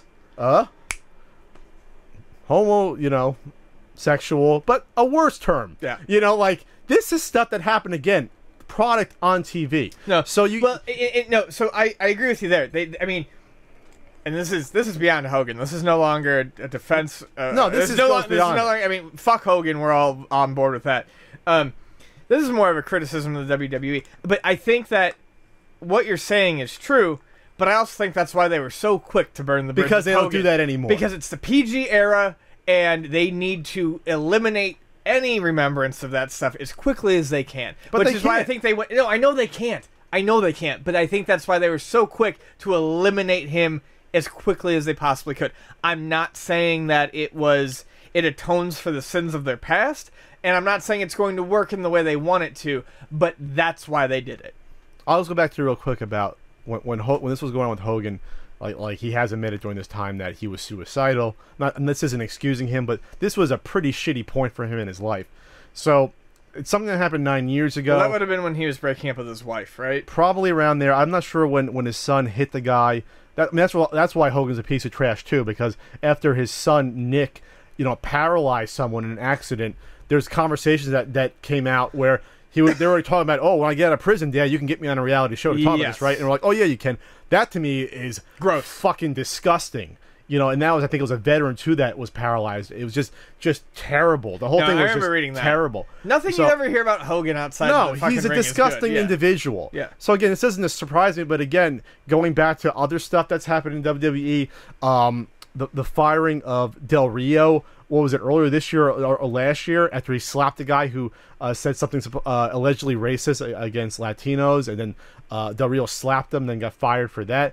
Mark Henry having problems of racism, reporting that inside the company, other black wrestlers. So again, this is stuff happening in your company. Yep. Not a guy on a sex tape that was had his rights violated with a hidden camera. This is stuff in your company. Clean that shit up, and then when you do this stuff, it's more readily acceptable to me for you to say, oh, we're going to distance ourselves from this awfulness when we have our awfulness already still here. I believe your penance a lot more if this stuff isn't already happening. Thank you very much. This doesn't. They can do whatever the hell they want. It's at will employment. And like I said, Hogan doesn't sound like a great individual anyway. But yeah, clean up your own house first before you do this, and then just leave his freaking profile on the website. That's just weird to do that. That's almost like overcompensating, and then it brings more attention to it. Well, Chris Benoit killed his entire family and killed himself, and I mean his matches are still on the network. I mean, that's awful. And I mean, I don't know. Does he have a profile on the WWE website? I don't know. Probably not. Probably not. Again, once again, I understand why they eliminated it. It's not going to magically erase from people's mind. This is not the Eternal Sunshine. It's not. It's not going to work in that way. It's not going to work. It's time for Q&A. Jesus Christ. How did I get through this podcast, or at least most of it? I don't know. Same here. At Mecha Dragon 101. Hey, Ian, how can I be like you when I grow up? When I grow up, I want to be like Ian. You don't want to be like me. Read a lot of books. Get picked on a lot when you're a kid. Enter high school. Decide you don't give a shit. Do a lot of LSD, and a shitload of LSD, and then move to the opposite side of the country to chase a girl, break up with said girl, find a woman that you are in love with, get married, do podcast, profit. Well, you are profiting from the podcast. Yes, I know. So there you go. Were you made fun of a lot in grade school before high school? Oh yeah, I mean, bullies were picking on you for what? What were they picking on you? For fucking everything. Were you frail because you were a geek? Well, I was frail. I was a faggot. That's what they called you, or you were one? No, I mean that's what they called me. Oh, okay. I didn't know. One of the problems was, I mean, I got made fun of I went to Catholic school until the 4th grade. At that point, my parents were like, fuck this. And there it's pretty rigid. There's not a lot of bullying because there's always people watching you. Mm-hmm. But I did get picked on there a little bit. It was that rough transition, and it can happen to any kid, I think, when you go from something like that and you are dropped in the middle of public school at 5th or 6th grade. Is that tough? Yeah, because you have... It's like thrown to the wolves. These bonds that you're supposed to be building up throughout your youthful careers, or your youthful school careers, you no longer have. You're basically starting fresh on something that people have been doing for 5 or 6 years at this point. Sure. So whether or not you've actually done anything, you are automatically disliked. Plus, we were fucking poor growing up. I did not wear particularly great clothing. I mean, it was all hand-me-downs. It was usually too small or too fucking big. It had holes in it. I mean, I looked like I was fucking poor, and that was good enough. I went to a fairly. We were poor in a fairly well-to-do neighborhood because there were areas of the neighborhood that were not so well-to-do, but it would still put me in the nicer school district, which is why my parents moved there. Which means that you get a kid showing up to school and fucking in shirts with holes in them and stuff like that, and hand-me-down shoes, and yeah, you're gonna get fucking picked on. Which unfortunately is one of the things that I always bring up about why, if not Catholic schooling, I'm one of those guys that always was for uniforms in public schools, because then everyone's in the same level. it's not something to separate one person from the other. I mean, once you're in high school, I'm fine with the identity thing, but I do agree, at least to a small degree. I don't know that I agree wholeheartedly, but yeah, uniforms do eliminate a lot of that. That's gone. That's one thing that you cannot pick on someone for. You know what I mean? It's not something to worry about. And plus, you don't have to worry about expensive clothes as much. You know, stuff like that. If you just buy a uniform, that's it. That's what you wear to school. Yep. That's where you're wearing for a third of your life. Oh, I mean, basically, is a uniform. I mean, honestly, it's not why, but I'm sure that was a huge boon to my parents, who my dad was still working his way through school and my mom was a waitress. And for them, Catholic school was probably like, holy fuck, we need to buy them like 2 or 3 outfits, and we can just 3 shirts, a couple pairs of slacks. Yeah, and that's it. And then we have his weekend clothes. This is so much cheaper. Yeah. Yeah. I went to Catholic school for basically all through high school, and yeah, my nice blue slacks and a blue shirt, and I got made fun of for being fat. I was fat Pat. It's one of the worst things to have when you're overweight when you're a kid. I was husky. They called me P and Ian. Now that's going to be fodder for a long time. But P and Ian? P and Ian. That doesn't make any freaking sense. I never, and the thing is, I'm being honest here, never once fucking pissed or shit myself in school. So the whole P and Ian thing was simply, it was the first thing these kids thought of. That was the only thing that reminds me. And they just ran with it. Skiing Ian? Ian. You do that? You like swallow? Yeah. I'm doing fucking cocaine. I wasn't even thinking of that, but there's your influence there. I wasn't thinking about that one. But yeah, I got made fun of.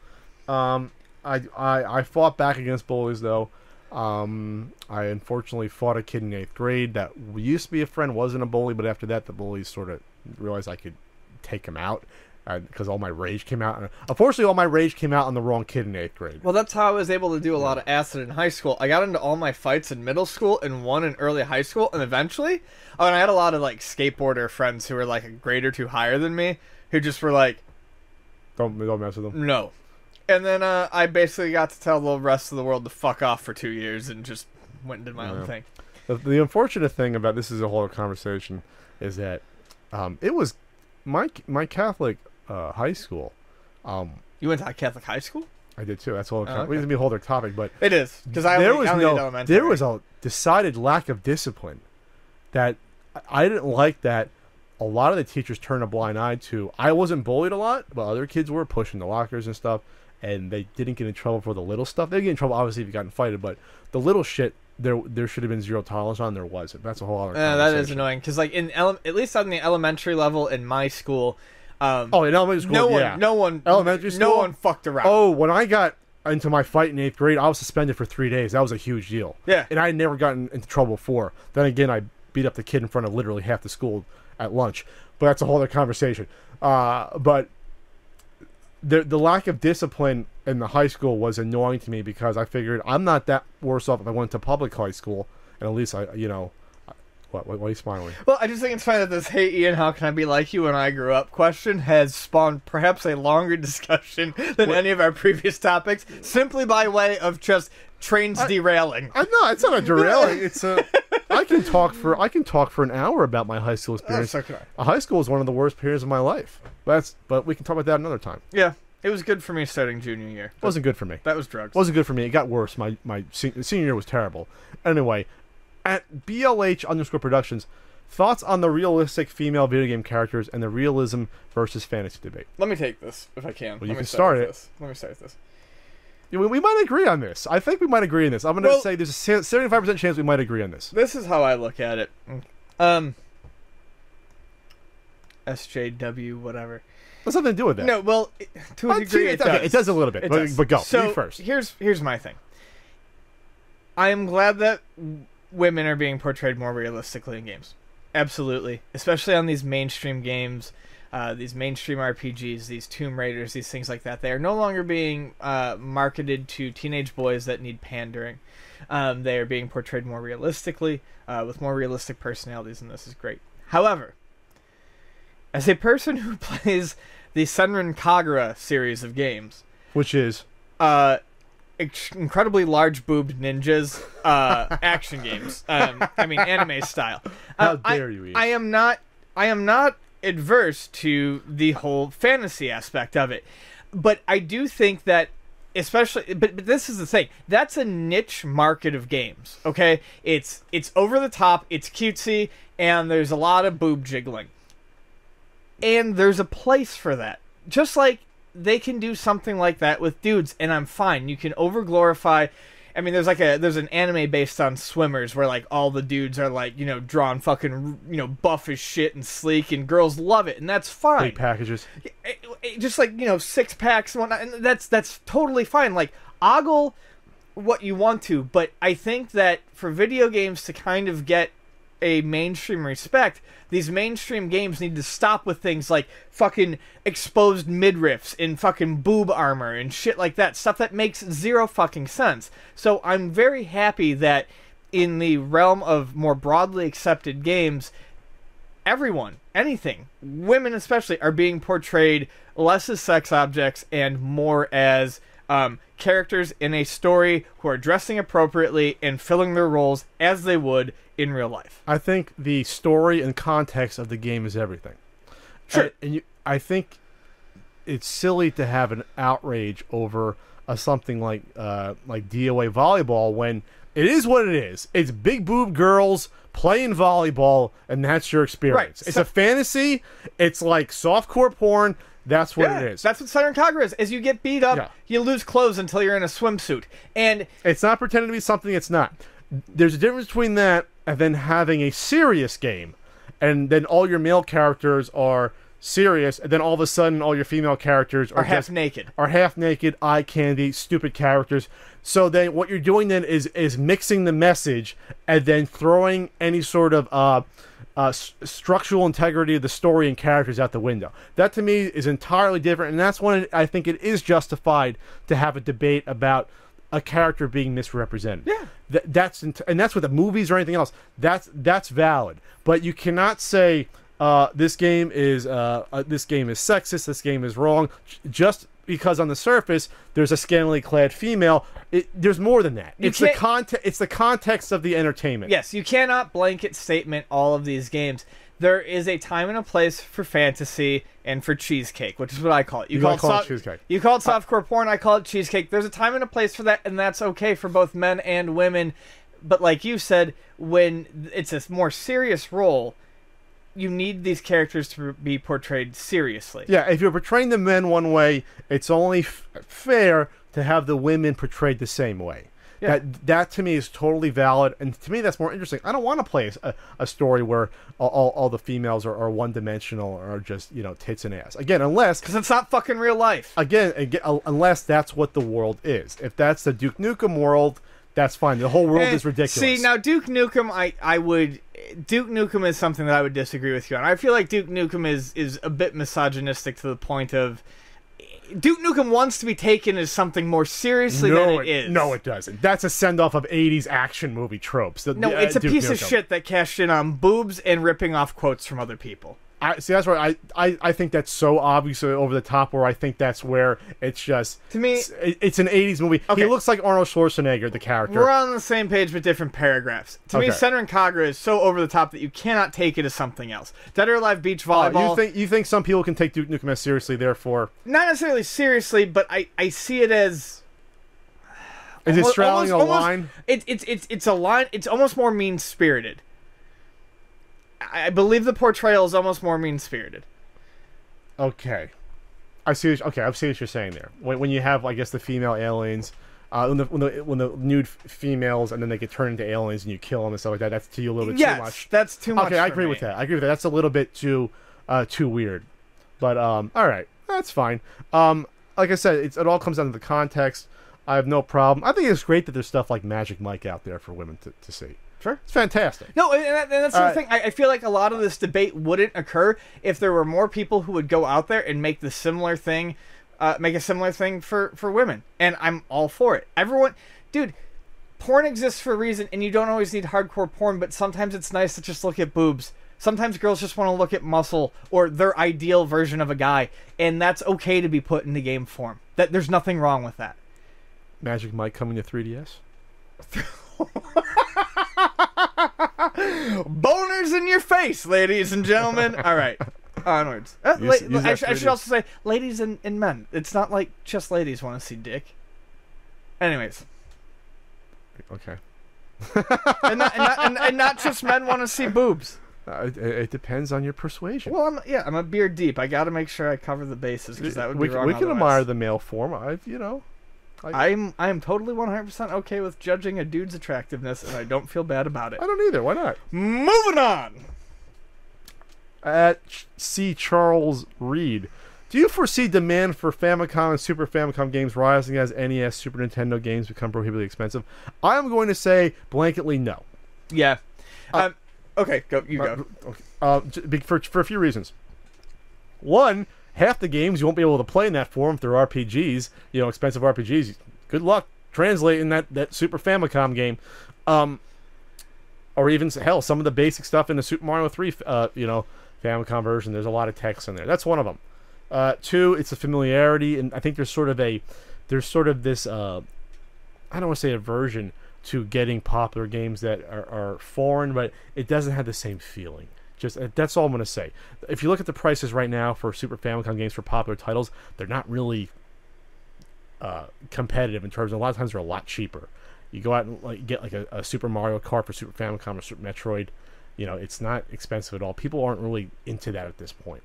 I think what's going to happen instead... So you're saying people are more into they're actually kind of into the amount of money they're paying for it. Is that what you're saying? No, I'm saying they want to get that US version, and the Japanese version is not going to matter no matter what to them. I think what's going to happen is if as the common games go up in value, you're just going to see people say fuck it and get flash drives more and more. Okay, no, perfect. Because here's my take on it. For something like Famicom and Super Famicom, exactly. When the price gets too high, people aren't going to turn to imports. They're going to turn to EverDrives and SNES EverDrives. However, a better system to look at in this way is the PC Engine versus the TurboGrafx. It's a niche system to begin with. It's a system that people pick up because they're going to collect for it. Yeah, there's a Turbo EverDrive, and yes, it's sold out very quickly at too many games. There is a market for it. But we are starting to see increasing prices for games that were released in the US that have PC Engine releases because people have been going to them as cheaper, because people want physical copies. Whereas I feel like with the NES and the SNES, it's less collector... How do I even phrase this? It's not necessarily less collector-oriented, but they're not going to give a shit. They're just going to give up and give it into the EverDrive. The difference with the TurboGrafx is, I will say blanketly, that the vast majority of TurboGrafx collectors are playing their games versus an NES collector or Super Nintendo collector. Sure. Therefore, they're not going to care as much. And also, since a lot of those expensive games are shooters, getting the Japanese version doesn't matter at all. Right. No, absolutely not. It doesn't matter if you get Super Air Zonk or Air Zonk for PC Engine versus the US. It really doesn't. It's the same exact action going on. Right. It's not like there's like a lot of expensive. There are some, but it's not like you're going to go buy the Japanese or search out the Japanese version of a US RPG for TurboGrafx. Those aren't the games people are really into for this system for the most part. No, that's the nice thing about the Turbo is almost all the games are equally playable in US or Japanese form, with the exception of some notable RPGs like Ys. So when you meet a TurboGrafx quote-unquote collector, they're more of the hardcore player. You're not going to get into a system like TurboGrafx because there's not a lot of iconic characters. There's not a lot of games that were popular. Really, the TurboGrafx 16 had 3 popular games if you want to go that far. Splatterhouse, Bonk, and not even Blazing Lasers. I was going to say Blazing Lasers is an outlier. Not even. Bloody Wolf is an outlier. No, not Bloody Wolf. Splatterhouse, Bonk's Adventure, and the third one would be I just had it top. I already forgot it. Yeah, I already forgot the freaking game. I would say the other two are outlier running contenders, but yes, there's not a lot that immediately comes to mind for people. So you can get Bonk, you can get Splatterhouse, and be fine. I mean Keith Courage, but I don't think not for quality reasons. That's not popular. Yeah. I like it. It's a fun game. But it's not a popular. It's not said, we got to get the Turbo to play Keith Courage. No one said that ever in the history of ever. Oh, probably like a Devil's Crush or an Alien Crush. Even that though, it's like. Not judging by Legendary Acts. I'm talking about games that were popular when the system was out. Go on. Anyways. Go on with yourself. Go on. I want to touch on this one. This is at the Sick Chris 27. They're fixing the multiplayer glitch on Blattle. Let's start that over. They're fixing the multiplayer glitch on Battletoads on Rare Replay. Okay, I refuse to believe that if it's what you're talking about, it's not a glitch. They are It's a design element. They are fixing It's a feature. bullshit fucking design flaw that was in the original game, where if you died as one player and lost all your lives, and the other player had one life, you were sent all the way back, and then if that player lost, you would be sent all the way back again. So what it sounds like they're doing is they are fixing the glitch so that if one player runs out of lives, you will respawn probably at the spot where you were. So so if you're halfway through a level and player 1 loses all of his lives and he continues, he's going to restart right where you guys are with an instant continue. Or it'll wait until the other player also loses all their lives for it to start over. I don't think that's really any better. I think it's going to be more of an instantaneous drop and continue. Let's say it's the cycle stage, which Sure. is really, it's hard enough. I did it half asleep somehow, but having two players, The trick is you hover in the middle. having two players complete that at the same time is really tough. Sure. Just being distracted by the other person's, sprite would be enough. So it could be continuous, or like you So said, yeah, you're right. It if could one be dies, then let me handle it, and then you jump back in at a later time when you want to, or when I lose my lives afterwards. Yeah. There's a number of ways they can handle it. I guess I just the thing I laugh at here is I can't. I'm sorry. It's a gimmick game. I don't buy that as a glitch. It's a gimmick game. Yes. It's going to make it more playable. That wasn't an error. That was them being dumb. Yeah. At Cartridge Brothers, how would you feel if major companies used Kickstarter to determine interest in possible releases? Well, It's already starting. They've been doing it already. I mean, I guess as long as they're completely upfront about it, I don't feel horribly bad because, hey, if they've got this idea, this monetary amount to us means that there's enough interest. Well, if it doesn't reach that amount, you're not spending any money. If it reaches that amount, you've spent the money and it goes towards getting a game made that you really want and you're getting some perks. I'm okay with it as long as it's all out in the open at the outset. As long as you're guaranteed the product comes out, but you can never be totally guaranteed, unfortunately, with Kickstarter or Indiegogo. Oh, I don't even need a guarantee. I just need the honesty. The honesty that, hey, we might make this watch. We might make this game Shenmue in like 3 years. This $3 million is really to gauge the interest in the game. It's not the budget, and then see where it goes. At Jewish Mega Man, what got you motivated to start the CU podcast? I kind of explained this before. I did these really crappy vlogs. They were every month. awful. I tried to watch one once. It was me rambling for 2 hours. I think I privatized them all on YouTube, so don't try and find them. I think it was like, I don't even know if it was pre-Flea Market Madness or like it wasn't right around the time. But a lot of times it devolved into you, like, I remember grabbing shit like off your floor and being like, I got this for some dollars. Let's talk about it. We're talking like 2010, 2011. They were bad. Moved. 2009, 2010. Where, but I'll just talk to the fans once a month. We're talking like 12 people will be in the chat. It was nice of you. Can you take more shots of me? No, that wasn't a shot. It was nice. So of you. basically, what happened was I got sick of doing them. They were unstructured, and I figured why not do a podcast.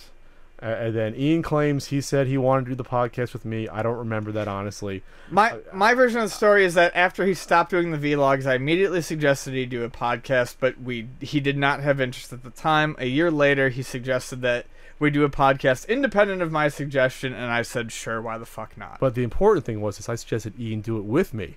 That was the important thing, because I did not want to do it by myself. That was an important one. Gross. So I went into Luna. I said, let's do this. We talk. Because I used to go into Luna video games all the time. We just shoot the shit about whatever for like an hour. You know what I mean? And so I figured, why wouldn't people want to hear that? And it'd be more entertaining. And then people can yell at Ian for his leg shaking and for hating TC. No, I'm masturbating the whole time. I guess your penis is on your leg then. I'm just tossing loads the whole time. You have a big schlong if it's on your leg. I feel bad feel for the cleanup crew when I leave. For me? Yeah. I get a squeegee underneath the table. You're a fucking jizz mopper.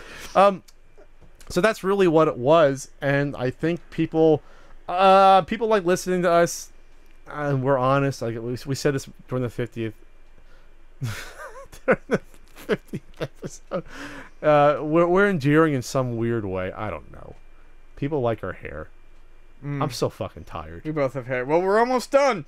Quad M Productions at Quad M Comics. Your thoughts on the recent Galacticon debacle, and how do you handle shady con promoters?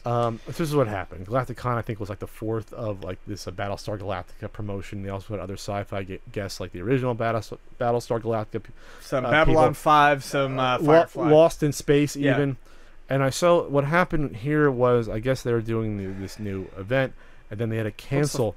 They canceled the event. The organizers canceled just about all the newer cast. Battlestar Galactica, they canceled them showing up like 2 or 3 days before it was going to happen. They didn't tell anyone. They told them, but people are already traveling at this point. And these are the main people that came to see. They don't give a shit about Lost in Space.